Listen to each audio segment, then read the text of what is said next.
രണ്ടിനെ ഒന്ന് ഒതുക്കി ഉറക്കി ഓഫീസിലെത്തി കുറച്ച് കഴിഞ്ഞപ്പോൾ ഒരു പറയാം ചെറിയൊരു പർച്ചേസ് ഉണ്ട് ഒന്ന് പോകണമെന്ന്. പിന്നെന്താ പോവാലോ എന്ന് ഞാനും അങ്ങനെ നേരെ പോയി കാസാട്ടിലേക്ക്. അവിടുന്ന് കൈ കിട്ടിയ ബ്രഷും ക്യാൻവാസും പെയിൻസും ഒക്കെ എടുത്ത് പിന്നെ പോയത് നേരെ സൂക്കിലേക്ക്. അങ്ങനെ ഇവിടുന്ന് 5-6 ലേസും എടുത്ത് അങ്ങനെ ഓഫീസിലെ പർച്ചേസിങ് അങ്ങോട്ട് അവസാനിപ്പിച്ച്. ഈ 5-6 ലേസ് കിട്ടാൻ വേണ്ടി ഞാൻ 10-15 കടയിൽ ഞാൻ കയറി ഇറങ്ങിയിട്ടുണ്ട്, അത് വേറെ കാര്യം.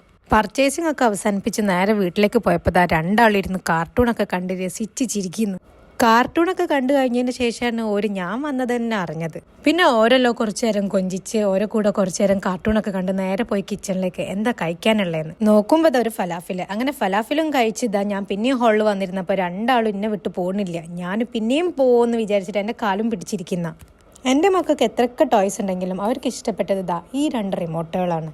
കടിൻ്റെ ആഘാതം മൂലം കുറച്ച് തുപ്പൽ അതിൻ്റെ ഉള്ളിലേക്ക് കടന്നതുകൊണ്ടാണ് അതിൻ്റെ മുകളിൽ വേറൊരു ഡെക്കറേഷൻ വർക്ക്. അങ്ങനെ തിന്നലും കുളിയൊക്കെ കഴിഞ്ഞ് പാമ്പേഴ്സ് നോക്കിയപ്പോൾ പാമ്പേഴ്സ് മാഫി. അങ്ങനെ വേഗത ഓൺലൈനിൽ ഓർഡർ ചെയ്തതാ സാധനം ഇവിടെ കിട്ടിയിട്ടുണ്ട്. പിന്നെ രാത്രി കുറച്ച് ബിരിയാണിയും കഴിച്ച് ഞങ്ങൾ സുഖമായിട്ട് അങ്ങോട്ട് ഉറങ്ങി.